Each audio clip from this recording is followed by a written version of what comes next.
नमस्कार साथियों, स्वागत है आपका हमारे यूट्यूब चैनल में। हम देख रहे हैं उपन्यास झूठा सच, जो कि हिंदी सेटनेट अध्ययन में।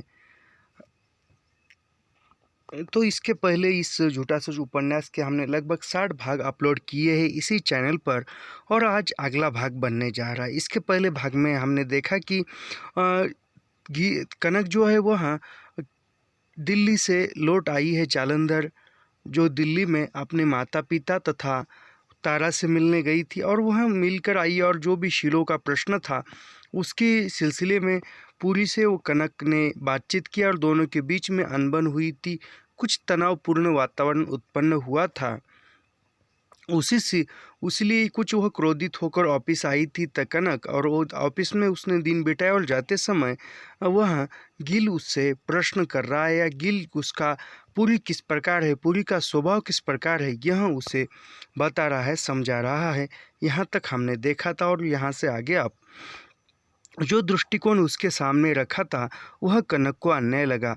अपनी खिन्नता दबा नहीं सकी, बोल पड़ी, बताओ, वास्तविकताओं को छुपाकर सदा छलना ही सहारा लेकर जीवन कैसे चलता। यानी वो कहती है कि जीवन जीते समय, ये भी हमने कल ही देखा था, जीवन जीते समय जो वास्तविकता को छुपाकर झूठ के सहारे जीवन जीते हैं, तो जीवन ही क्या है झूठ के सहारे जीते हैं। तो मैं सदा झूठ को निगलती रहूं, क्या इसी के लिए मैंने सबका विरोध किया। यानी वह उसने पूरी से शादी किस लिए की थी? उसने पूरी से शादी इसलिए की थी कि जो मैं जी रही हूँ वह मैं पूरी के साथ अच्छा जीवन जीने के लिए, अच्छे खुलकर जीवन जीने के लिए, खुद की इच्छा के अनुसार जीवन जीने के लिए कनक ने घर का विरोध, यानी कनक के जो नैयर था, नैयर कांता तथा उसके पिता का भी विरोध था। इनके विरोध में होकर भी वह पूरी के साथ शादी करती है, और फिर वह अब उसको निराशाजनक स्थिति महसूस उत्पन्न होती है उसके सामने। कनक की आंखें उछल आई, यानी यह सब कुछ कहकर कनक की आंखों में आंसू भर आए। उसने निश्चय कर लिया, गिल सुन ही चुका था तो ठीक बात ही क्यों न जाने। यानी गिल सुन चुका था तो उसको सच्ची बात क्या है यह क्यों न जाने, ऐसी कनक सोच रही है। जीटी रोड से वह बस में नहीं बैठी, गिल से बात करती पैदल मॉडल टाउन की ओर चल दी। यानी वह बस में न बैठकर गिल से बातें करते करते मॉडल टाउन तक वह गिल के साथ पैदल ही चलती आ रही है। कनक ने गिल को निसंकोच पूरी बात बता दी। अभी गिल जो है वह कनक का दिल्ली में जब लखनऊ में जब वह कनक नौकरी कर रही थी, तब उन दोनों का अच्छा खासा परिचय हुआ था। तो वह कनक ने निसंकोच होकर गिल से जो भी बात है वह बता दी। गिल ने संवेदना से कहा, तुमने प्रेम और विवाह किया है तो उसे निभाना चाहिए। यानी गिल कहता है तुमने प्रेम और विवाह किया, यानी तुमने लव मैरिज की है, प्रेम विवाह किया है, तो जो तुम्हें बाधा सहनी पड़ेगी वह तो तुम्हें निभानी ही पड़ेगी। ऐसा गिल तारा को बता रहा है। बताइए, मैं क्या निभा नहीं रही हूँ? यह मेरा दुर्ग्रह है, इसमें मेरी क्या भूल या क्या स्वार्थ है। यानी कनक पूछ रही है गिल से कि बता रही है, जो भी है मैं तो निभा भी रही हूँ, इसमें मैंने दुर्व्यवहार क्या किया है? जो भी है वह तो मैं के निभाते जा रही हूँ, संभालते जा रही हूँ, मेरी भूल क्या है, इसमें मेरा स्वार्थ क्या है?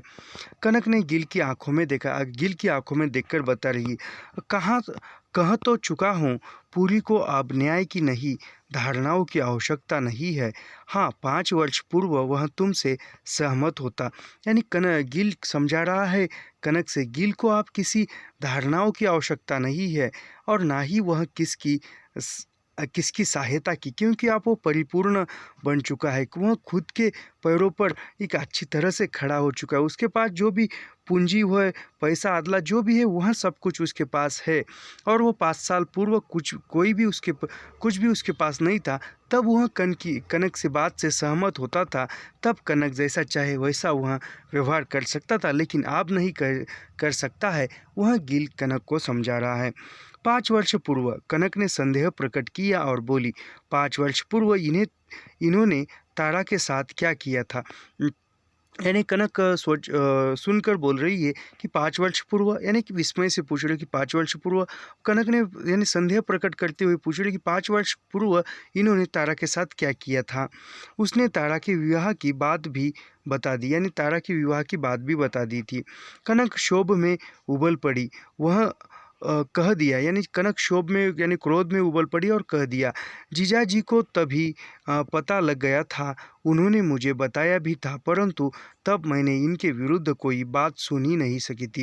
यानी वह नयर ने भी शादी करने के लिए गिल पुरी के बारे में बता दिया था और पुरी के साथ शादी करने के लिए कनक को विरोध किया था। लेकिन तब कनक जो थी वह पुरी के प्यार में खुद को समर्पित किया था, इसलिए वह पुरी के बारे में कोई गलत बात की है तो वह कनक को बुरी लगती थी और वो सह नहीं पाती थी। आखिर तुमने उसमें देखा क्या था? उसकी कहानियाँ पढ़कर ही गिल ने जीभ काट कर अपने आप को रोक दिया। यानी वह क्या बात है, तुम तो जान रही हो, ऐसा कहकर गिल ने अपने आप को रोक लिया। कनक की आंखों में इतने वेग से आंसू उमड़ आए कि रास्ता नहीं दिखाई दे रहा था।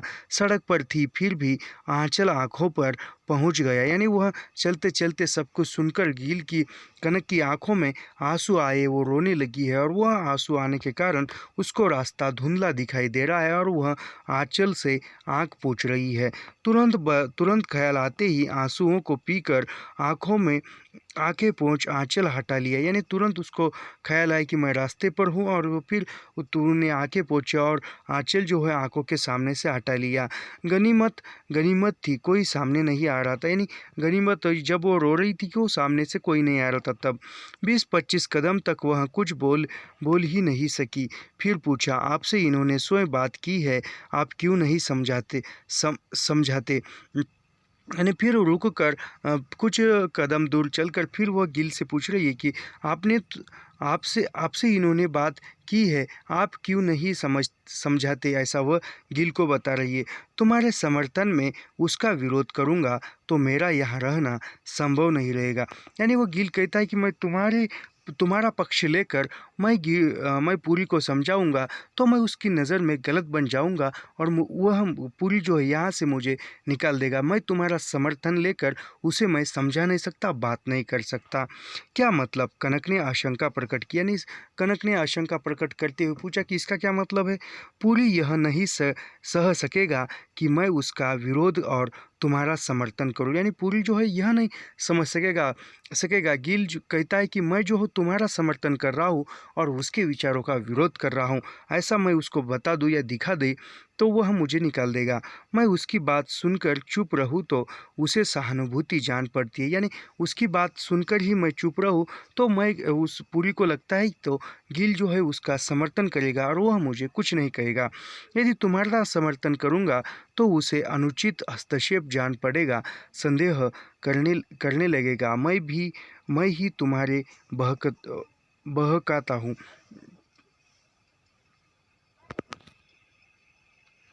यानी वह गिल कहता है कि यदि हस्तक्षेप करूं और मैं तुम्हारा समर्थन करते हुए पुरी से कुछ बात करूं या समझाऊं तो उसको लगेगा कि मैं जो हूँ, यानी पुरी को लगेगा गिल जो है कनक का समर्थन कर रहा है या कनक का पक्ष मजबूत बता रहा है तो वह कनक को ही बातें सिखा रहा है, ऐसा उसको लग सकता है। इसलिए गिल नहीं समझाता है। तुम्हारी बातों को मेरी प्रतिध्वनि समझ लेगा, तुम पर उसका क्रोध बढ़ जाएगा, तब मैं यहाँ कैसे रह सकूँगा। यानी गिल उसको कनक को समझाता है, ऐसे करने से तुम्हारी बातों को मेरी प्रतिध्वनि, यानी पुरी को लगेगा कि गिल भी कनक को समझा रहा है और फिर पुरी जो है कनक पर और क्रोधित होगा और गिल यह सब कुछ देख नहीं पाएगा, सह नहीं पाएगा। कनक और गिल बंगले पर पहुंच गए थे। जया देख लेती तो माँ से लिपट जाती, बात नहीं करने देती, इसलिए कनक गिल के साथ बरामदे में ही रुक गई थी, बात समाप्त कर ले। यानी वह बातें करते करते चलते चलते वह गिल और कनक जो है वह घर मकान तक आ गए थे और आने के बाद वह बरामदे में रुकी और क्योंकि वो अंदर जाती और जया देखती तो वह चुप लिपट कर आकर कनक के पास आती और उनके बातों में व्यवधान उत्पन्न होता, इसलिए वह बरामदे में रुकते हैं बात समाप्त करने के लिए। पश्चिम क्षितिज पर अटके सूर्य की किरणों से बरामदा गुलाबी हो रहा था। गिल की बात से कनक की आंखें उसकी ओर उठ गई। यानी वह जो सूरज डूब रहा है पश्चिम की ओर और वह एकदम स्वर्ण जो किरणें होती है उससे बरामदी भी गुलाबी रंग का हो गया था। और गिल जो है ये सब कुछ बातें सुनकर गिल की बातें कनक सुनकर उसकी आंखों में देख गई। फैली हुई आंखों में पड़ती किरणों से गहरी भूरी पुतलियों के भीतर तक दिखाई दे रहा था, जैसे उसका हृदय उन पुतलियों में ही आ गया था। उन कनक का सीना बहुत गहरी सांस ले उठ कर रह गया। वह भीतर चली गई, यानी उसकी आंखों में उसने गहराई तक देखा, मानो उसका दिल जो है वह आंखों में है। आंखों की जो पुतलियाँ होती है पुतलियों में गिल का दिल है और वह देख किया और एक क्षोभ प्रकट किया और भीतर चली गई। 2 दिन की खिन्नता के अंत में गिल की बातों ने कनक को बहुत विवश कर दिया। यानी 2 दिन खिन्नता हुई थी और वह खिन्नता गिल की बातें सुनकर निकल गई थी। वह किससे सहारा पा सकती थी? गिल के सामने से भागकर भीतर चली गई, यानी वह आप किससे सहारा पा सकती थी? गिल के सामने से चली गई। बबली, उसने जया को पुकार लिया, यानी जया को कनक ने पुकार लिया कि बबली। जया दौड़ी हुई आकर कनक के घुटनों से लिपट गई। माँ का बटुआ देखना चाहा। कनक बटुए में जया के लिए काफ़ी टॉफ़ी और लाल चीली पेंसिलें रखे रहती थी। यानी वह जया जो है दौड़ कर आई और माँ के घुटनों से लिपटी और वह उसका बटुआ देखने लगी, क्योंकि वो बटुए में उसको टॉफ़ी या जो भी चॉकलेट है और लाल पीली पेंसिलें रखती थी जया के लिए। जया पटर पटर बोलती जा रही थी, मम्मी दूध में मक्खी पड़ गई, मम्मा ने हीरा माई ऐसे पकड़ कर फेंक दी, मम्मी चला ने शेरे कुत्ते को घोड़ा बनाया था, मैं घोड़े पर चढ़ी थी, मम्मी आई लिख कर दिखाऊं। यानी वह जो भी घटना घटित हुई वह जया एक तोतले शब्दों में उसको बता रही है कि दूध में मक्खी पड़ी थी और वह मक्खी जो वह हीरा माई है हीरा माँ ने पकड़ कर फेंक दी और वह जो कुत्ता है उस कुत्ते का घोड़ा बनाकर जो वह चेला ने उसको बिठाया था और वह सब कुछ बता रही है। जया ने नीली पेंसिल लेकर कमरे की सफ़ेद दीवार पर अपनी सिर के आकार में अ अक्षर जैसी लकीरें खींची। यानी वह दीवार पर पेंसिल से पीली कलर की पेंसिल से लिख रही है और अ अक्षर निकालती है। हाय बबली, मेरे लाल दीवार पर नहीं लिखते, परंतु दीवार पर बन गई लकीरें कनक को प्यारी लग रही थी। यानी वह कह रही है जया से कि हाय बबली, दीवार पर नहीं लिखते, लेकिन जो दीवार पर लकीरें बनी थी वह कनक को प्यारी लग रही थी, अच्छी लग रही थी।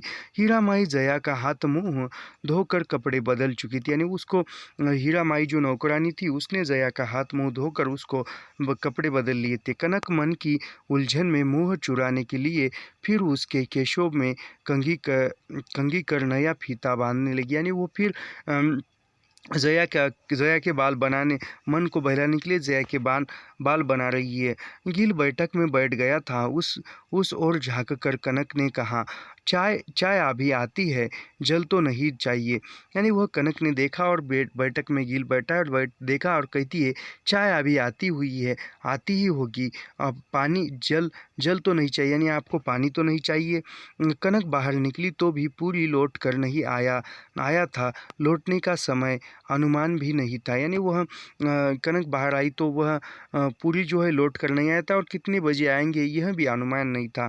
गिल ने कुर्सियाँ बाहर घास पर रखवा ली थी। जया उसकी कुर्सी की बाह पर बैठी हुई लेमन ड्राम के पेड़ के विषय में गंभीर जिज्ञासा कर रही थी। यानी वहाँ पर जो घास होता है घास पर गिल ने कुर्सियाँ रखी थी और वह वहाँ पर बैठा था और जो जया जो है वहाँ पर बैठकर जिज्ञासा गंभीर करते हुए लेमन के पेड़ होते हैं उसके विषय में जिज्ञासा प्रकट कर ली थी। पेड़ कितना बड़ा होता है, पत्ते कैसे होते हैं, बच्चे पेड़ पर चढ़ सकते हैं या नहीं, यानी सवाल पूछ रही है। कनक हाथ मुँह धोकर और साड़ी बदल कर संभल गई थी। आते ही 2 प्यालों में चाय बनाते हुए गील से नज़र चुराए बोल उठी, ये आपको विश्वस्त मित्र समझते हैं तो मेरा मित्र नहीं समझ सकते। यानी वह बाहर घास पर बैठा है गिल जया को लेकर, और वह जया से कुछ बातें कर रही है, और बातें बातें एक सहज की किसी पेड़ के पौधों के बारे में बातें हो रही है। तब तक वह 2 प्यालों में चाय लेकर कनक आती है, साड़ी वो बदल कर, और वह पूछती है गिल को कि पूरी जो है आपको एक आपका विश्वास पात्र मित्र समझते हैं तो उसी प्रकार विश्वास पात्र मित्र गिल पूरी कनक का मित्र गिल को नहीं समझ सकते हैं क्या, ऐसा वो प्रश्न पूछ रही है।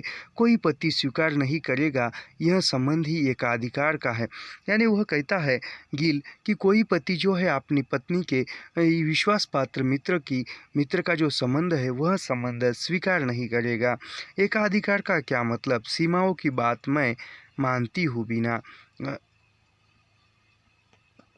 निभाती हूँ, आप भी जानते हैं। यानी वो गिल कहती कि एकाधिकार का मतलब क्या है, सीमाओं का मतलब जानती हूँ और वो सीमाओं को मैं बांधती भी हूँ और निभाती भी हूँ, लेकिन वो एकाधिकार क्या है, ऐसा वो गिल को पूछ रही है। अंधेरे का सहारा पाकर कनक कहती गई, पति अपने स्थान पर है, पर किसी से मानसिक संतोष पाने का भी अधिकार न हो, यह मैं नहीं मानती। यानी कि कनक कहती है कि पति जो है वह तो अपने अपने स्थान पर है, लेकिन किसी से मानसिक संतोष पाने का भी अधिकार न हो तो मैं नहीं मानती। यानी मानसिक जो सुख होता है या मानसिक जो समाधान होता है वह किसी के मानसिक समाधान में या मानसिक सुख में बाधा उत्पन्न करना, यह नहीं मैं मानती। चोरी छुपाव मुझे अच्छा नहीं लगता। यानी कनक कहती कि चोरी छुपाव है, यह मुझे अच्छा नहीं लगता। जीप की आवाज़ समीप आती हुई जान पड़ी। कनक ने उसी सांस में कह दिया, आ रहे हैं। जीप बंगले के फाटक पर रुक गई थी। यानी वह जीप यानी जो कार की आवाज़ आई, और वह कनक ने अनुमान लगाया कि पूरी आ रहा है और वह आ रहे हैं ऐसा कह रही है, और जीप जो है जो बंगले का फाटक था, गेट था, वहाँ पर रुक गई। पूरी जीप के ड्राइवर से कुछ बात कर रहा था। गिल ने समय रहते अनुरोध के धीमे स्वर में कनक से कह दिया, खैर रिक्स लेकर साहस दिखाने की ज़रूरत नहीं है। यानी वह गिल और कनक बैठे हैं तो वह आते देख रहा है और पूरी जो है जीप की से कुछ बात कर रहा है। तब गिल कहते हैं कि समय रहते हुए, यानी वह पूरी आया नहीं तब तक कहते कि अनुरोध करते हुए धीमे स्वर में कनक से कह दिया कि खैर रिक्स लेकर साहस दिखाने, यानी कुछ साहस करके कुछ बात करने की ज़रूरत नहीं। गिल उपलाम्ब में बोल उठा, घंटे भर से बैठे हैं। यानी गिल जो है एक बोल उठा कि हम जो है घंटे भर से बैठे, यानी आपकी प्रतीक्षा कर रहे। पूरी विलंब का कारण बता रहा था।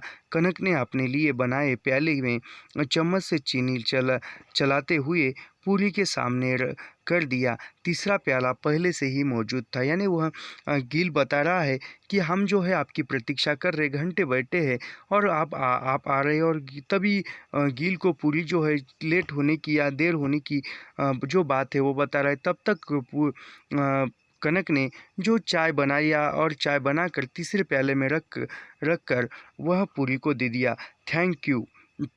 थैंक्स पूरी ने कह दिया। वह बहुत थका हुआ था, आते ही चाय मिल जाने से उसे बहुत संतोष हुआ। यानी वो पहले से ही थका हुआ था और चाय मिली और चाय लेकर वह थैंक्स कहता है, पत्नी का कनक का धन्यवाद करता है।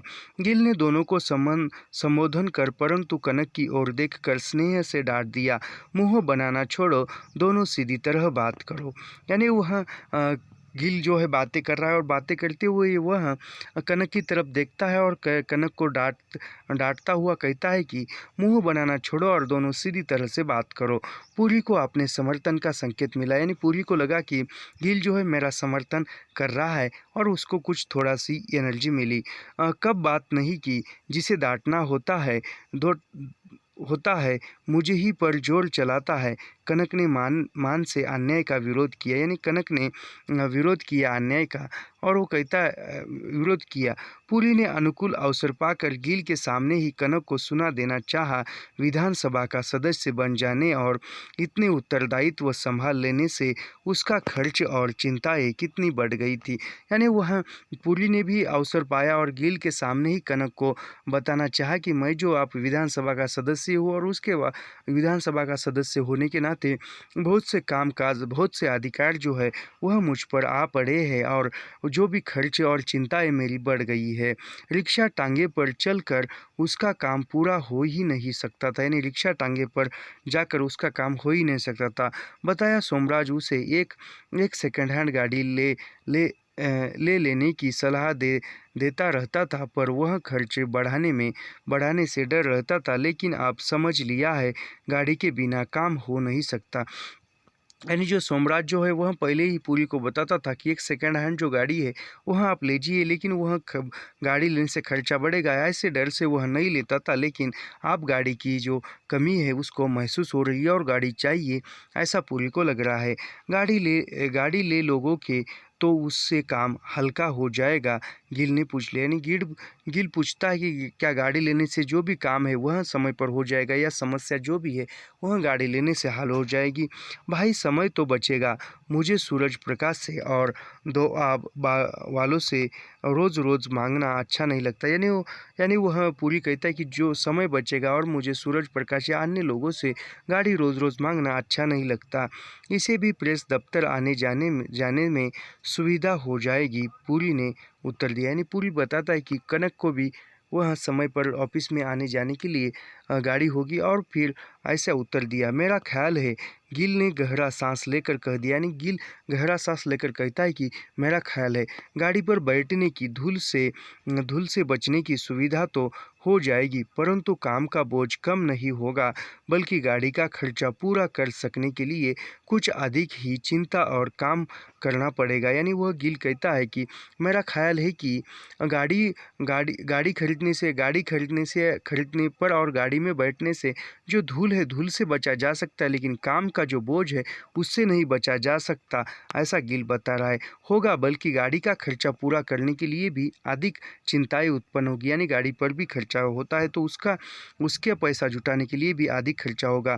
गिल और पूरी कुछ देर दार्शनिक चर्चा करते रहे। वास्तविक आवश्यकता क्या होती है, आवश्यकताओं को सीमित रखकर संतोष मिल सकता है या नहीं, वास्तविक संतोष क्या हो सकता है। यानी वह गिल और पुरी जो है एक दार्शनिक तर्क पर बात कर रहे हैं, चर्चा कर रहे हैं कि वास्तविक आवश्यकता क्या है, किस आवश्यकताओं को प्रथम स्थान देना चाहिए, कौन सी आवश्यकताएं प्रथम बार या फर्स्ट नंबर पर पूरी हो खेलनी चाहिए, ऐसे वह दार्शनिक तर्क बता रहे हैं। वास्तविक संतोष क्या है, यानी जो नैसर्गिक, जो नेचुरली आनंद होता है वह क्या है, ऐसी वह एक ज्योतिष यानी दार्शनिक यानी ज्योतिष शास्त्र के अनुसार चर्चा कर रहे हैं।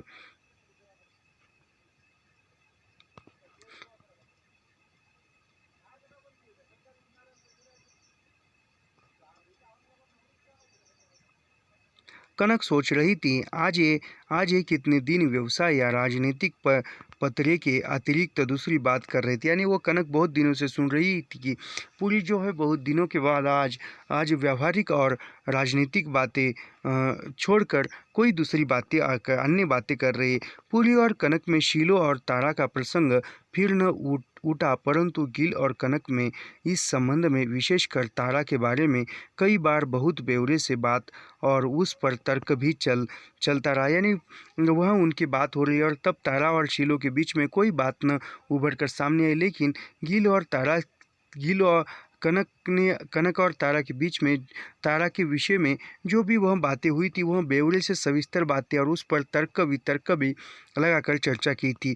कनक अपनी आंखों तारा को देख आई थी, उसके विषय में बीसीओ लोगों की राय जान आई थी। यानी कनक जो है तारा से मिलकर आई थी, जो अन्य लोगों से ही तारा की उसने तारीफ सुनी थी। उसमें शील था, उसके साथ घोर अन्याय हुआ था, उसने बहुत गरिमा से सब कुछ सह लिया था। ऐसे प्रसंग में पूरी की आलोचना हो जाना भी अनिवार्य था। यानी वह कनक तारा ने बहुत कुछ सहा था, बहुत कुछ समस्याओं का सामना किया था और उसका सामना करने के बाद भी वह उभर कर सामने आई थी। और वह अब जो है वह पुरी की भी आलोचना होनी चाहिए। पुरी विधानसभा के लिए पूर्वोत्तर मुकेरी या क्षेत्र से चुना गया था, उसे वोट देने वाले पुरी को पहचानते नहीं थे। यानी पुरी जो है वह पूर्वोत्तर यानी पूर्वीय क्षेत्र से, पूर्व भाग से वह चुन कर आया था, चुनाव लड़ कर आया था और जिन्होंने वोट दिया है वह पुरी को पहचानते नहीं थे।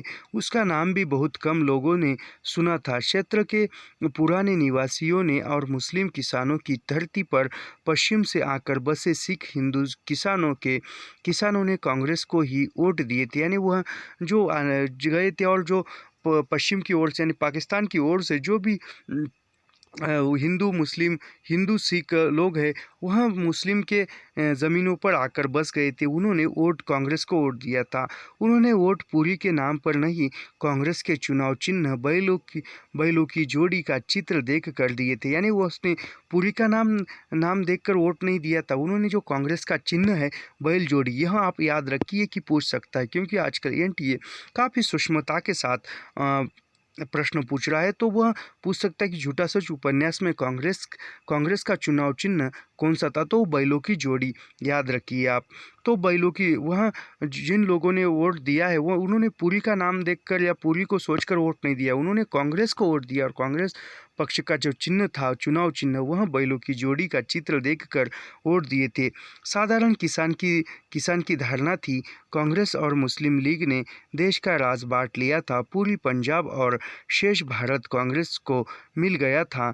यानी वह साधारण जनता ने सोच लिया था कि अब जो है भारत पाकिस्तान बांट गया है, यानी भारत का जो है वह कांग्रेस राज देखेगी और मुस्लिम लीग है वह पाकिस्तान का राज देख लेगी, यानी शासन चलाएगी और पूर्वी पंजाब और शेष भारत कांग्रेस को मिल गया था। यानी पूर्वी भारत और बाकी का जो भारत देश था वह यानी पूरब का कुछ भाग और भारत जो देश है उसका जो है वह विकास करने के लिए या शासन चलाने के लिए कांग्रेस था।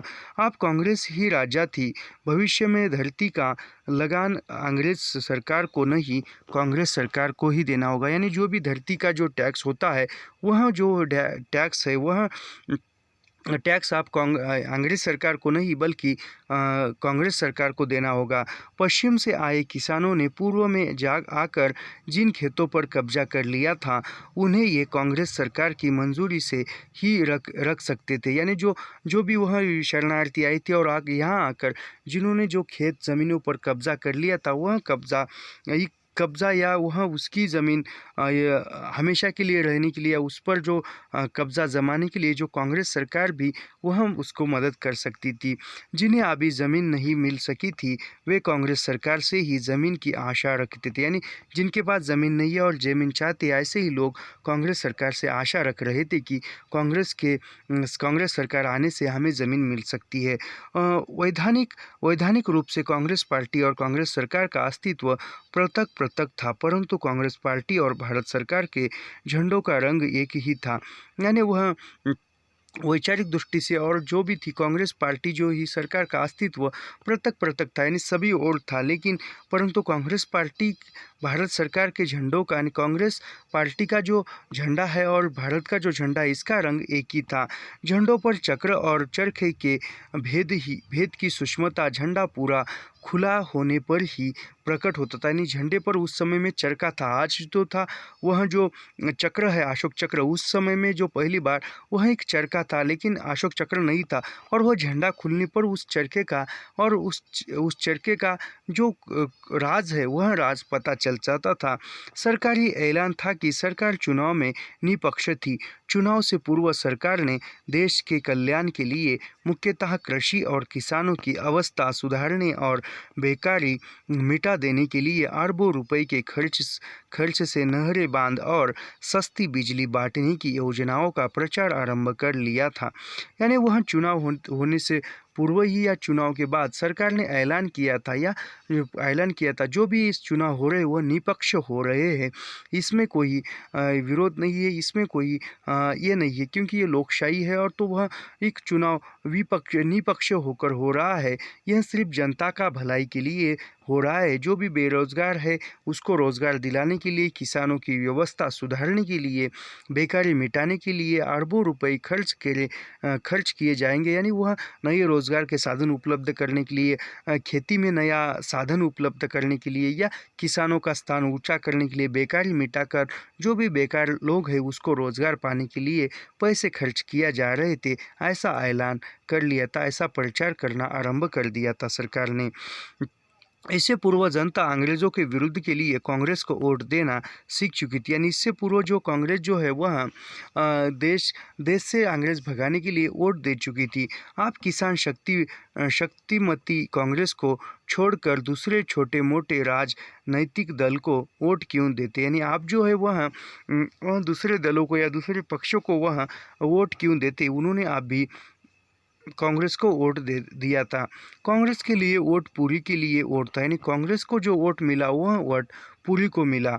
सूद जी अमृतसर के एक स्कूल के वार्षिक उत्सव में सभापतित्व करने के लिए शिमला से अमृतसर जा रहे थे। यानी सूद जी जो है वह अमृतसर में एक स्कूल के वार्षिक उत्सव में सभापतित्व करने के लिए, या उस सभा में स्कूल के वार्षिक सम्मेलन में शिमला से अमृतसर जा रहे थे। स्कूल को पर्याप्त आर्थिक सहायता नहीं मिल रही थी। यानी स्कूल को जो जितना पैसा चाहिए था उतना मिल नहीं पा रहा था। स्कूल कमेटी ने सूद जी के आशीर्वाद के लिए उनकी सुविधा से ही अपने वार्षिक उत्सव की तारीखें निश्चित कर दी थी। यानी स्कूल कमेटी ने सूद जी का आशीर्वाद, यानी सूद जी से कुछ सहायता मिलने की आशा प्रकट की थी, और सूद जी की अनुमति से ही जो भी वार्षिक सम्मेलन होता है उसकी तारीख, उसकी तिथि निश्चित की थी। सूद जी के अमृतसर जाने का वास्तविक प्रयोजन सिख नेताओं से कुछ विचार विमर्श करना था। यानी सूद जी वहाँ जाकर जो सिख नेता है उससे कुछ विचार विमर्श करना था। पूरी प्रातः ही केवल चाय पीकर स्टेशन चला गया था, कह गया था शायद अमृतसर भी जाना पड़ जाए। यानी पूरी जो है चाय पीकर सुबह ही स्टेशन गया और वो जाते समय कह गया कि अमृतसर भी जाना पड़ जाता था। जया बरामदे में किलकारियाँ मार मार कर अपनी ट्राइसिकल की रेल चला रही थी। यानी वह खेल रही थी। कनक भीतर के कमरे में बिजली की प्रेस से जया के वायला के झालरदार फाक पर इस्त्री रख रही थी। यानी कनक जो है अंदर जया के फ्रॉक पर इस्त्री कर रही थी। हीरा माई 2.5 बरस में भी यह काम ने नहीं सीखी थी। यानी हीरा माई जो है प्रेस करना नहीं सीखी थी, इस्त्री करना। वह बच्ची के शरीर पर घी मक्खन की मालिश बहुत प्यार से करके उसके नाक कान में बहुत सा तेल ज़रूर थोप सकती थी।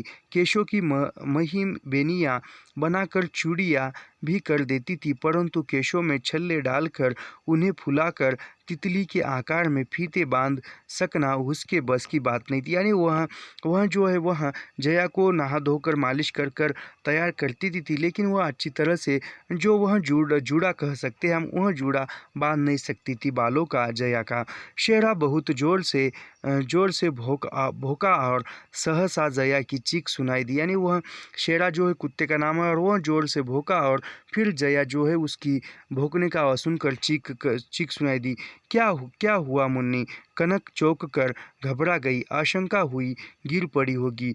प्रेस एक और रखकर भागी हुई बरामदे में गई। यानी वह कुत्ता भूखने के बाद, वह शेरा कुत्ता जो है वह भूखने के बाद कनक जो है चौंक गई और वह स्त्री बाजू में रख कर दौड़ कर आई, क्योंकि उसको लगा कि जया जो है गिर गई। शेरा बंगले में घुस आए लोगों को फाटक पर रोके था। जया डर कर चीख रही थी। यानी शेरा जो है भौंक रहा था और जो बंगले में घुस रहे थे लोग उसको रोक रहा था गेट पर ही, और वह जया जो है चीख रही थी। कनक ने लड़की को सीने से चिपटा कर शेरा को बुला लिया। यानी उसने शेरा को बुला लिया कि मत भौंको बोल के। एक बहुत ऊंचे कद का सिख जाट एक स्त्री और 3 बच्चों के साथ बरामदे में चला। यानी एक जो है जो सिख है वह एक स्त्री को लेकर और 3 बच्चों को साथ लेकर बरामदे में चलाया। उन लोगों के भीतर आने पर शेरा का आपत्ति करना और जया का भय से चीख उठना स्वाभाविक था। यानी वह लोग अचानक आए तो शेरा का यानी कुत्ते का भौंकना और उस जया का डर कर चीखना स्वाभाविक था। लंब तगड़ जात के हाथ में सिर के ऊंची लाठी थी, यानी वह जो सिख था उसके हाथ में ऊंची एक लाठी थी।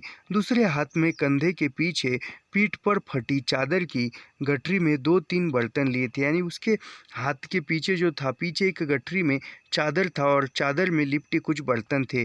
सुबह खूब जाड़ा था पर उसके शरीर पर कुर्ता नहीं था, यानी सुबह जाड़ा था लेकिन उसके शरीर पर कुर्ता नहीं था। घुटनों तक बहुत मैला मटियाला जांघिया था, यानी घुटनों पर उसका जो बरमूडा कह सकते वह था। सिर पर रस्सी की तरह लिपटी बहुत मैली पगड़ी से केश की लटें और पगड़ी की धत्तियाँ लटक रही थी, यानी वो पगड़ी भी फटी हुई थी और उसके अंदर से बाल दिख रहे थे, जो बालों की लटें थे, जुल्फे।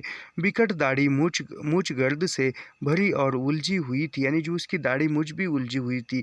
स्त्री का दुपट्टा कुर्ता सलवार सब मैले और फटे हुए थे, यानी उस स्त्री का भी दुपट्टा कुर्ता मैला था और सब फटे हुए थे। उसकी गोद में जया की ही आयु की नाक बहती बच्ची फटे हुए खेस के टुकड़े में लिपटी हुई थी, यानी उसके ही हाथ में, उसके पास भी जो स्त्री के पास भी जया की आयु की वह एक बच्ची थी और उसका नाक बह रहा था, यानी उसको सर्दी हुई थी और वह एक गंदगी थी, क्योंकि उसका रहने का समय नहीं था और वह भी शरणार्थी थे, कहीं से आए होंगे, ऐसा हमें लग रहा है। आगे क्या है देखते हैंगे। 6 बरस का लड़का जांघिया और फटी हुई सूती बनियान पहने था, यानी 6 वर्ष का जो लड़का है वह भी फटे हुए कपड़े में है। सर्दी से उसके रोए खड़े हो रहे थे। बड़े लड़के के शरीर पर फटा हुआ कुर्ता भी था। उस लड़के के केशों पर 2 हाथ कपड़ा लिपटा हुआ था, यानी वह भी जो एक दयनीय स्थिति में दिख रही थी और वह मर्द की आंखें रुखी और लाल थी। उसने कनक की ओर देखा, पूरी बाबू से मिलना है। यानी जो पुरुष था, सिख पुरुष, उसने कनक की ओर देखा और कहा कि पूरी बाबू से मिलना है। कनक को घबराहट हुई। घर में चला के अतिरिक्त और कोई मर्द नहीं था। हरी घंटे भर पहले काले चला गया था, यानी वह जो है हरी जो है पूरी का भाई है और वह जो घंटे भर चला गया, और आज सिर्फ पुरुष जात का जो मर्द जो है वह चला ही अकेला है, पूरी भी नहीं थे। कनक ने स्वीकार किया, यहाँ ही रहते हैं, आज अमृतसर गए हैं, सांझ तक लौटेंगे। यानी पूरी ने स्वीकार किया कि कनक ने कहा कि पूरी जो है यहाँ पर भी रहते हैं और वह है अमृतसर गए और शाम तक लौटेंगे। बैठ जाओ। मर्द ने अपनी स्त्री और बच्चों को आदेश दिया, सांझ को नहीं आएगा तो कल आएगा। यानी वह जो सिख है, वह सिख मर्द कहता है कि बैठ जाओ, आदेश दिया पत्नी और बच्चे को, आज नहीं तो कल आएगा, कभी तो आएगा। कल सुबह से कांग्रेस के दफ्तर में नहीं आया, यानी कल सुबह से पूरी जो है कांग्रेस के दफ्तर में नहीं आया। उसे कहाँ कहाँ ढूंढते फिरेंगे, यानी पूरी को कहाँ कहाँ ढूंढते फिरेंगे। हम जो है आप उसके घर आए, आज नहीं तो कल कभी न कभी वो घर आएगा। स्त्री बहुत थकी हुई जान पड़ती थी। वह बरामदे की दीवार से पीठ लगाकर बैठ गई। स्त्री जो है बहुत थकी हुई थी और वह बरामदे की दीवार को पीठ लगाकर बैठ गई। मर्द और बच्चे भी बैठ गए, यानी मर्द और बच्चे भी बैठ गए। जया भय से सिर माँ के सीने में छुपाए अंतुगुनों को कनघियों से देख कर रही थी, यानी जया जो है डर रही थी और माँ से लिपट गई थी। कनक उसे पुकार कर हीरा माई की गोद में दे आई, यानी कनक जो है हीरा माई के पास बच्ची को दे आई। पूरी ने चुनाव क्षेत्र से कभी कभी मिलने वाले आते रहते थे। प्रयोजन किसी शिकायत या प्रार्थना के संबंध में सिफारिश का अनुरोध होता था। यानी पूरी जो है चुनाव क्षेत्र में था तो कभी कभी जो लोग हैं उसको मिलने आए थे, कभी कोई प्रयोजन या कोई शिकायत या कोई प्रार्थना करने आता था। पूरी उससे चाय लस्सी की इच्छा पूछकर सौजन्य से बात करता था। कनक का अनुमान था ऐसे ही किसी प्रसंग से यह परिवार भी आया होगा, यानी कनक का अनुमान था कि यह भी किसी प्रयोजन से, किसी काम से ही आए होंगे पूरी से मिलने। कनक ने बरामदे में लौटकर स्त्री से प्रश्न किया, क्यों, क्या काम है। यानी वह बरामदे में कनक आई और स्त्री से प्रश्न किया कि क्यों, क्या काम है। स्त्री कुछ नहीं बोली, यानी उस स्त्री ने कुछ जवाब नहीं दिया। मर्द ने उत्तर दिया, उस पुरुष ने, सिख पुरुष ने। तहसीलदार, डिप्टी कमिश्नर, कांग्रेस कमेटी सबको लिए चुके, यानी जो तहसीलदार, डिप्टी कलेक्टर जो है उसने सबको कांग्रेस कमेटी को सब ने लिख यानी सभी को प्रार्थना कर चुके हैं, सभी को प्रार्थना पत्र दे चुके हैं। तहसीलदार को दिया, डिप्टी कलेक्टर को दिया, कांग्रेस कमेटी को दिया, पूरी हमारे इलाके का मेंबर है, यानी पूरी जो है इनके इलाके से चुन कर आया है, इनकी इलाके का मेंबर है, उसको भी 2 चिट्ठियाँ लिखी, यानी पूरी को भी 2 चिट्ठियाँ लिखी है, 2 पत्र भेजे हैं, कोई जवाब नहीं आया। आप फैसला करके ही जाएंगे, जाड़े और भूख से मरना है तो यहाँ ही मरेंगे। यानी वह सिख पुरुष कहता है कि जाड़े और भूख से मरना है तो यहाँ ही मरेंगे, और अब आए हैं तो कुछ फैसला कर कर ही जाएंगे।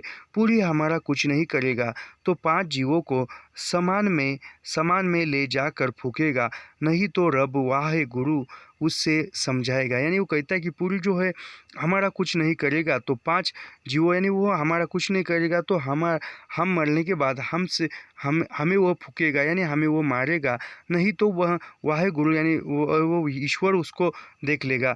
कैसी चिट्ठी, कनक ने पूछा, यानी कनक पूछती कि कैसी चिट्ठी।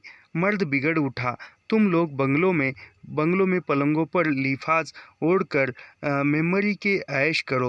यानी वह मर्द जो है, पुरुष जो है सिख, वह गुस्सा करता है और कहता है कि तुम जो है बंगलों में रहकर पलंग पर लिहाज ओढ़कर मेमोरी की ऐश करते हो, यानी ऐश आराम की जीवन जीते हो।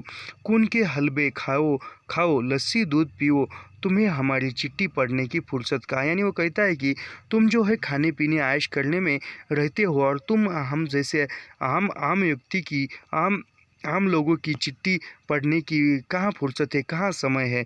पूरी बाबू बड़े बड़े चोगे लगाकर ऐसे लारे लप्पे देकर वोट मांगता था। यानी पूरी जो है वह प्रचार करते समय बड़ी बड़ी बातें कर वोट मांगता था। कांग्रेस सरकार सबको ज़मीन देगी, हाल बैल के लिए तका भी देगी, बिजली से कुएं चलेंगे, हमारे साथ यह जुल्म किया कि जो 12 जुमा ज़मीन आलाट हुई थी वह भी छीन कर अपने जमाइयों को 100 200 घुमा दे दी है। यानी वो कहता है कि उन्होंने कहा था चुनाव होने से पहले कि कांग्रेस सरकार जो है आपको ज़मीन देगी और उस ज़मीन में हाल चलाने के लिए, हाल जोतने के लिए बैल की जोड़ी भी देंगी, लेकिन वह आप नहीं दिया। और उतना ही नहीं, जो भी 12 बीघा ज़मीन दी हुई थी, वह 12 घुमा ज़मीन दी थी, तो वह भी ज़मीन हमसे छीन कर बाकी लोगों को दे दी है, ऐसा वो बता रहा है। या तो ज़मीन दो, नहीं तो वहाँ जाड़े भूख से मरने से यहाँ तुम्हारे ही सिर पर मरेंगे, मर कर देव बन कर भी तुम्हारा पीछा नहीं छोड़ेंगे। यानी वो कहते हैं कि वहाँ भूखे मरने से बेहतर है कि हमें तुम हमारी ज़मीन दे दो, नहीं तो हम यही बैठकर भूखे जाड़े में भूखे मरेंगे और तुम्हारे यहाँ पे मरेंगे, और मरने के बाद भी तुम्हारा हम पीछा नहीं छोड़ेंगे। कनक खेती की धरती की कच्ची पक्की अलाटमेंट में उठने वाली समस्याओं को बेवरे से नहीं समझती थी। यानी कनक जो है वह खेती बाड़ी की जो आलाटें होती थी, वह बातें समस्याएं बेवरे से नहीं समझती थी। इतना ही जानती थी कि विभाजन के तुरंत बाद रबी की फसलें बोई जाने का समय था। यानी वह इतना जानती थी कि चुनाव होने विभाजन के बाद वह जो रबी की फसलें होती है वह बोने की, यानी वो फसलें लगाने का समय था। धरती अनजोती पड़ी रहने से अन्न कष्ट और बढ़ जाता है। यानी धरती जो है अनजोती, यानी धरती पर हल नहीं चलाया, उसको जोता नहीं, उसने उसको फसल बोने योग्य नहीं किया, धरती यानी कष्ट बढ़ जाता था। यानी वह उसको हल जोतने में या फसल लगाने, खेत के योग्य बनाने में समय लगता था और ज़्यादा श्रम लगता था।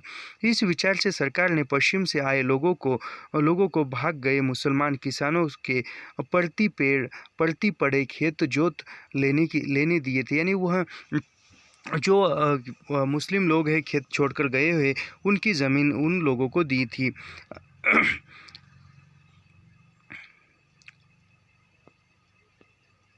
अब किसानों की पश्चिम में छोटी ज़मीन जायदाद के कागज़ देखकर स्थायी और पर ज़मीनें दी जा रही थी। यानी वह छोड़कर आए, वह पूर्व ज़मीन के कागजात देखकर यहाँ पर उसको एक ज़मीन दी जा रही थी।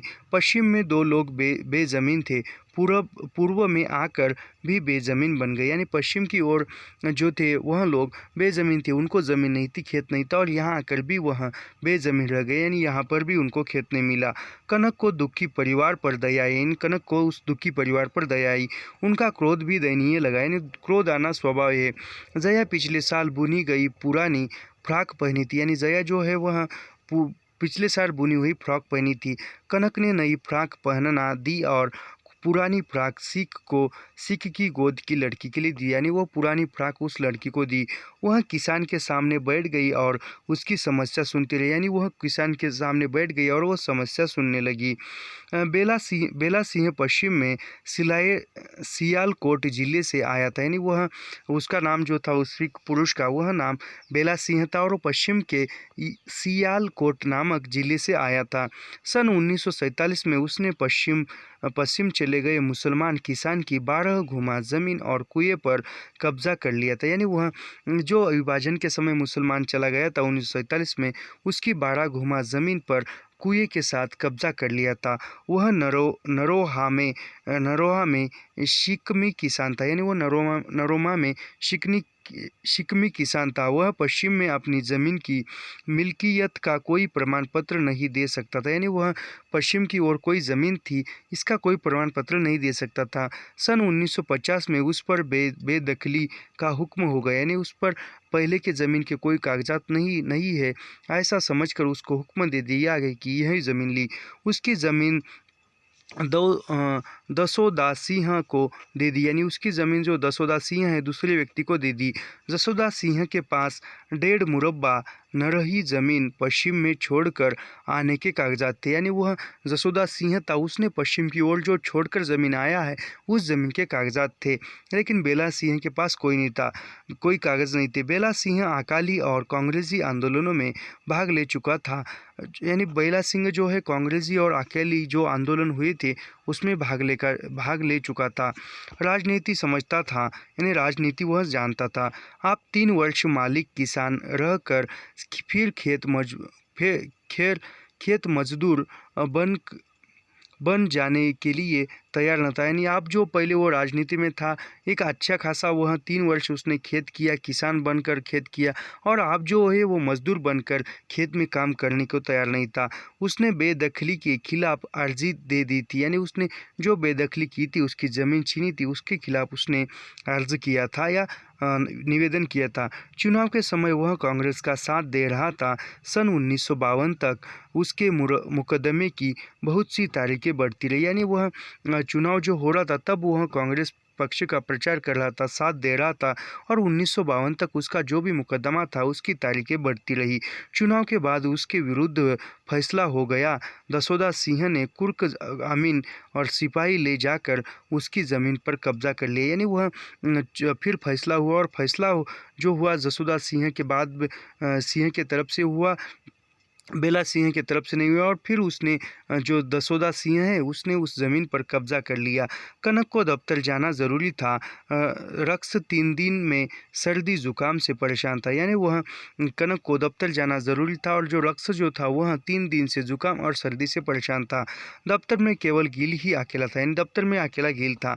कनक खाना खाने के लिए बैठने लगी तो उसने बेला सिंह की स्त्री से कहा, पूरी सांझ से पहले नहीं आ सकेंगे, तुम लोग चाहते हो तो बाजार जाकर रोटी पानी से निपट आओ, यानी वह कहती है कनक जो है ऑफिस जाने के लिए तैयार हो रही है और खाना खाने से पहले बोल रही कि पूरी जो है वह बेला सिंह की पत्नी से बोलती है पूरी जो है शाम तक नहीं आएगा, तुम लोग चाहे तो बाजार जाकर रोटी पानी कुछ खाकर आ सकते हो, सांझ को आ जाना, यह पूरी का ही घर है, घर तो आइए ही, तुम भूखे क्यों बैठे रहोगे।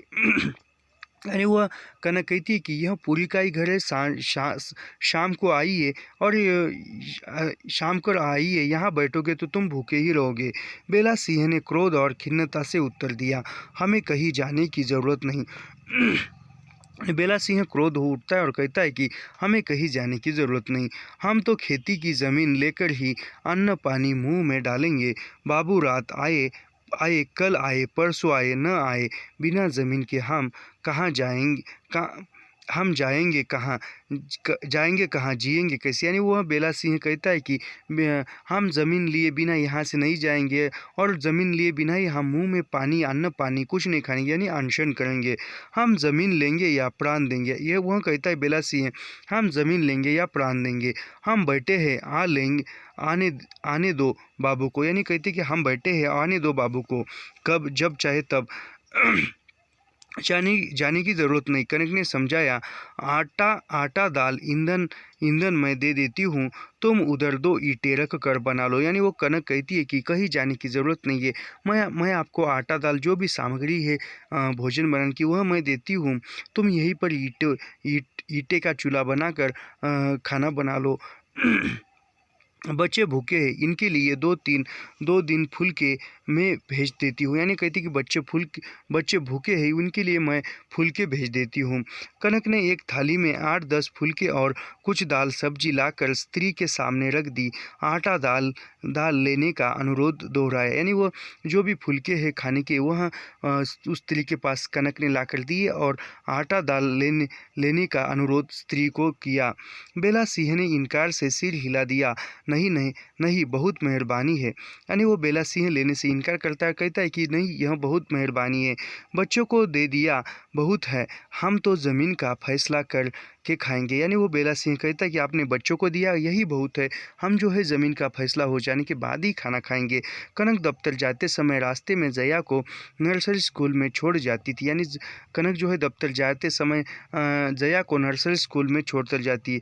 चला उसे 1:30 बजे साइकिल में लगी कोठरी में बैठा कर ले आता था। यानी चेला जो है उसको 1:30 बजे ले आता था।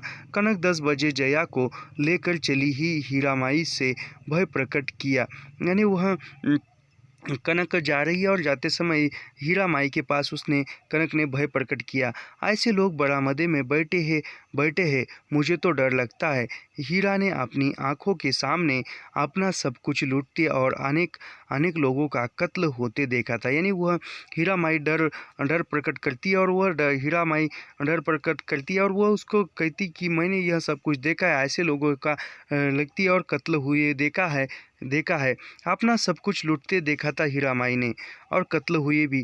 खुद भी सिर में फरसे की चोट खाई थी। यानी खुद ही हीरा माई ने चोट खाई थी सिर पर। सिख सिपाही उसे कहरता देखकर अर्ध मूर्छित अवस्था में उठा लाया था। यानी वो कोई सिख सिपाही उसको अर्ध मूर्छित अवस्था में पड़ी थी तो उठा लाया था। 4 मास अस्पताल में पड़ी रही थी। अब उसे ज़रा सी बात से धड़कन होने लगती थी। यानी वह 4 मास जो है वह अस्पताल में पड़ी थी, इलाज हो रहा था और फिर ठीक होने के बाद आई अब भी वह ऐसी कभी अवस्था उत्पन्न होती है तो उसके सांसें जो है फूलने लगती है और सीने की धड़कनें बढ़ने लगती है। कभी सपने में चीज कर मूर्छित हो जाती थी। यानी कभी सपने में ही सोचकर मूर्छित हो जाती थी बेसुध। उसे धमका कर चुप नहीं करा दिया जा सकता था। कनक ने उसे समझाया। यानी उसको धमका कर चुप नहीं कराया जा सकता था, उसे समझाया कनक ने। डरो मत, चेला टेलीफोन करना भी जानता है। यानी चेला जो है टेलीफोन करना जानता है, तुम डरो मत। पड़ोसी बाबू हिम्मत राय के यहाँ भी कहलवा दिया है कि नज़र रखिए, हरी भी आ जाएगा। यानी वो कहती है कि समझाती है कि पड़ोसी है हिम्मत राय, उसको भी कह दिया है और हरी जो है वह आ ही जाएगा। दफ्तर में विलंब से पहुंचने का कारण गिल को बताने में बेल सिंह की चर्चा हुई। यानी दफ्तर में देर से पहुंचने का जो कारण था वह बेला सिंह को कनक ने बताया। गिल और कनक जानते थे कि कानूनन बेला सिंह की शिकायत और मांग व्यर्थ थी, परंतु कानून के अलावा भी प्रश्न था, भूमिहीनों का क्या हो। यानी वह बेला सिंह गिल और कनक जानते थे कि कानून के पास भी इसका कोई शिकायत की है, लेकिन उस शिकायत का कोई व्यर्थ ही है, क्योंकि पहले के ज़मीन के कोई कागजात नहीं है तो उसको सरकार भी कैसे ज़मीन देगी। लेकिन यह भी सरकार के सामने प्रश्न था कि जो भूमिहीन है उसका क्या करे, उसको रोजगार का साधन क्या दे। निर्वाह के साधन सभी लोगों के लिए आवश्यक है, इस विचार से न्याय का दूसरा पक्ष नहीं हो सकता।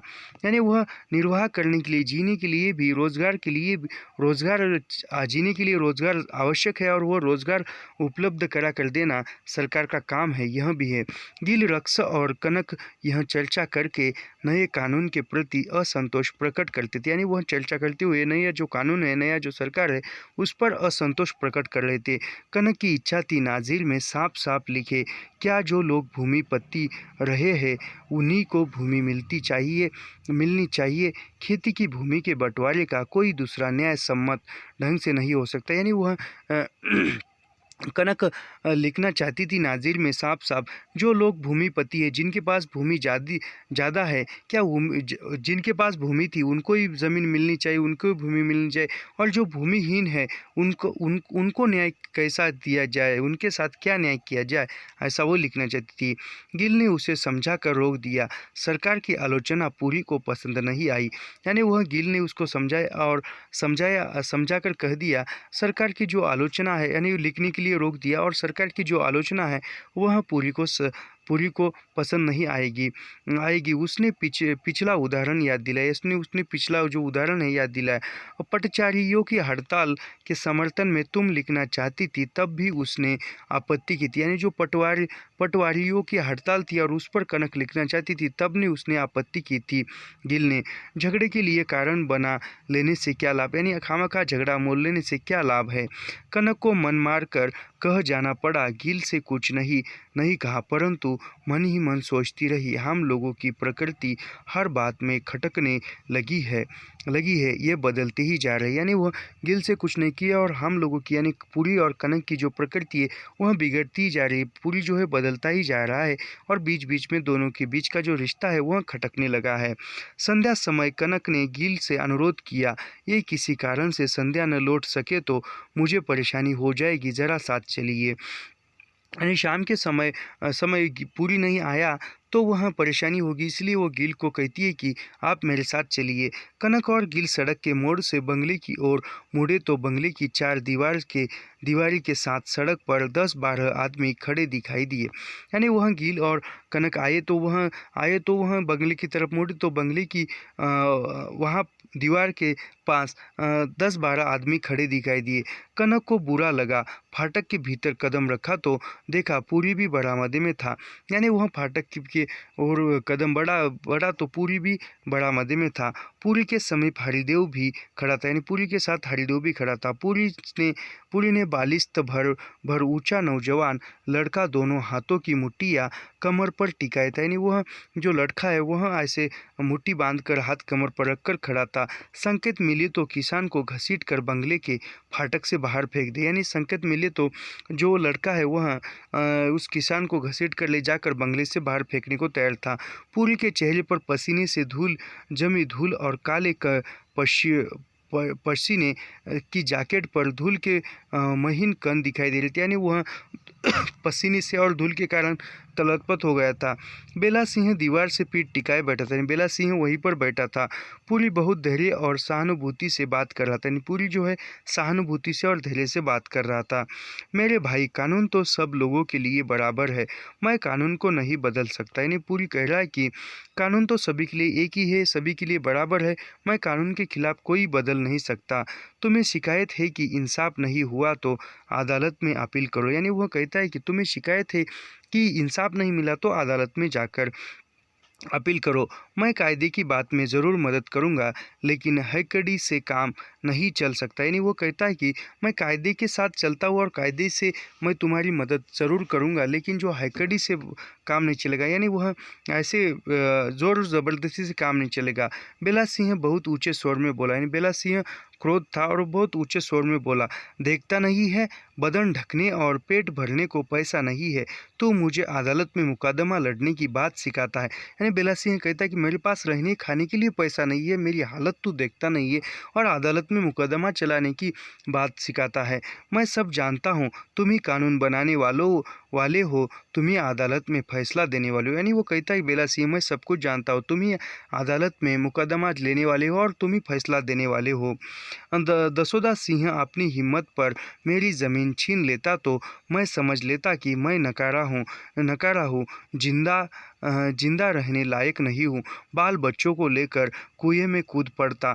तुम्हारी पुलिस ने मुझे ज़मीन से हटाया है। यानी वह कहता कि बेला सिंह यदि मुझसे झगड़ा करता, दसोदा सिंह यदि मुझसे झगड़ा कर मेरी ज़मीन छीन लेता तो मैं समझता था कि मैं नकारा हूँ, मैं जिंदा रहने लायक नहीं हूँ, लेकिन तुम्हारे पुलिस ने मुझे वहाँ से उस ज़मीन से हटाया है, तो तुम्हारी पुलिस मुझे दूसरी ज़मीन दे या तुम दो। यानी वो कहता है कि तुम्हारे फैसले ने मुझे, तुम्हारे जो कानून है, कानून के फैसले ने मुझे वहाँ से हटाया है, तो मैं चाहता हूँ कि तुम्हारी पुलिस या तुम्हारा कानून है मुझे दूसरी ज़मीन दे दो। पहले पहले नरोहा से उखाड़ा मुंदरी में आकर सिर छिपाया, यानी पहले जो नरोहा है वहाँ से उठाया और फिर वहाँ से मुंदरी में आकर मैं बैठा, वहाँ भी नहीं रहने दिया, फिर वहाँ भी नहीं रहने दिया। जाड़े और भूख से मरना है तो तुम्हारे सामने ही मरेंगे, तुम देख कर दिल ठंडा कर लो। यानी वह कहता है कि बेला सिंह, जाड़े और भूख से ही मरना है तो हम तुम्हारे यहाँ इधर ही बैठकर मरेंगे, तुम देखकर तुम्हारा जो दिल है वह ठंडा कर लो। पूरी बात समाप्त कर देने के लिए घूमकर बोला, ज़मीन से तुम्हें पुलिस ने हटाया है, तुम पुलिस के दरवाजे पर जाकर धरना दो। यानी वह कहता है कि तुम्हें ज़मीन से पुलिस ने हटाया तो तुम पुलिस के दरवाजे पर जाओ, तुम वोट मांगने किस लिए आया था? बेला सिंह गरज कर बोला। यानी बेला सिंह जोर से बोलता है कि तू वोट मांगने क्यों आया था? मुझे पुलिस के पास भेज रहा है। मैं सब दरख्वास्तें दे चुका, यानी कहता है कि मैं सब दरख्वास्तें दे चुका हूँ, सभी तरफ अपील कर चुका हूँ। मैं क्या जानूँ पुलिस कौन है, डिप्टी कौन है, सेक्शन कौन है, लाट वजीर कौन है? मेरे सामने तू वोट मांगने आया था कि इंसाफ कराएगा। यानी वो कहता है कि मुझे पता नहीं कमिश्नर कौन है, पुलिस कौन है, डिप्टी कलेक्टर कौन है, तू मेरे सामने वोट मांगने आया था, इंसाफ कराएगा, ऐसा वो कह रहा है। तो आज की वीडियो में इतना ही, मिलते हैं अगले वीडियो में। धन्यवाद। ऐसे ही लाइन टू लाइन पंक्ति दर पंक्ति अध्ययन करने के लिए हमारे चैनल को सब्सक्राइब कीजिए, लाइक कीजिए और शेयर करना मत भूलिए। मिलते हैं अगले वीडियो में। धन्यवाद।